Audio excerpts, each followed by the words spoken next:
Kwa miongo mitatu mashariki mwa DRC imeharibiwa na migogoro na inakabiliwa na ongezeko jipya la vurugu kufuatia kurejea kwa kundi la waasi wa M23 tangu mwaka 2021, kundi ambalo linadaiwa kuungwa mkono na Rwanda na jeshi lake.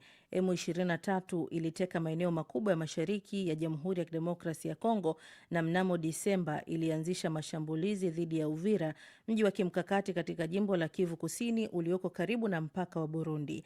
Shambulio hilo lilikosolewa na Marekani ambayo imekuwa mpatanishi wa makubaliano dhaifu ya amani kati ya DRC na Rwanda. Makubaliano hayo yanataka ujumbe wa kulinda amani wa Umoja wa Mataifa nchini DRC, MONUSCO, kuanzisha operesheni ya ufuatiliaji wa moja kwa moja kwa ajili ya kuelekea mpango wa kudumu wa kusitisha mapigano. Mnamo Jumanne, MONUSCO na Jumuiya ya Kimataifa ya Ukanda wa Maziwa Makuu inayojumuisha mataifa jirani zilisema kupitia taarifa kwamba zimeanza kutuma kikosi cha pamoja cha uchunguzi na tathmini ya awali mjini Uvira. Kikosi hicho kinachotarajiwa kufanya kazi hadi Ijumaa kinalenga kutathmini masuala ya upatikanaji wa njia, usalama, mahitaji ya vifaa na mahitaji ya ushirikiano, kwa mujibu wa MONUSCO. Taarifa hiyo ilitaja jukumu hilo kama hatua muhimu kuelekea kupelekwa kwa timu ya pamoja ya ufuatiliaji wa kusitisha mapigano katika siku zijazo.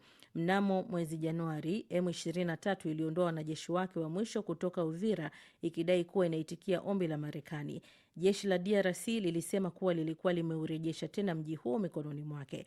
Katika tukio jingine, msemaji wa waasi wa M23 Willy Ngoma ameuawa kwenye shambulizi la droni mapema leo. Hayo ni kwa mujibu wa mwanadiplomasia mmoja wa kanda hiyo, muasi mmoja wa ngazi ya juu na pia kulingana na mshauri wa serikali moja ya nchi za Magharibi.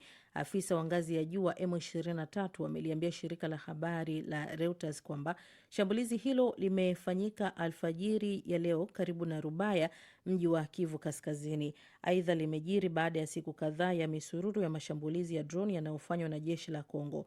Mauaji hayo yamejiri wakati juhudi za kusaka amani zinazoongozwa na Qatar zikiendelea, ambapo Kinshasa na M23 zimesaini makubaliano ya pamoja ya kuanzishwa kwa kikosi cha uangalizi wa usitishaji vita.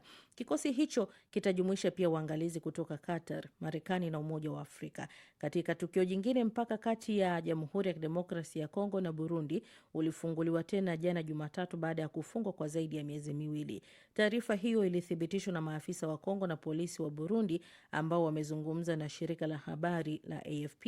Vyanzo vyote hivyo vilisema mpaka wa Kavimvira, ambao unatumiwa zaidi kwa shughuli za kibiashara na ambao ulifungwa mwezi Disemba kufuatia operesheni ya kundi la waasi wa M23 wanaoungwa mkono na Rwanda, ulifunguliwa mapema siku ya Jumatatu.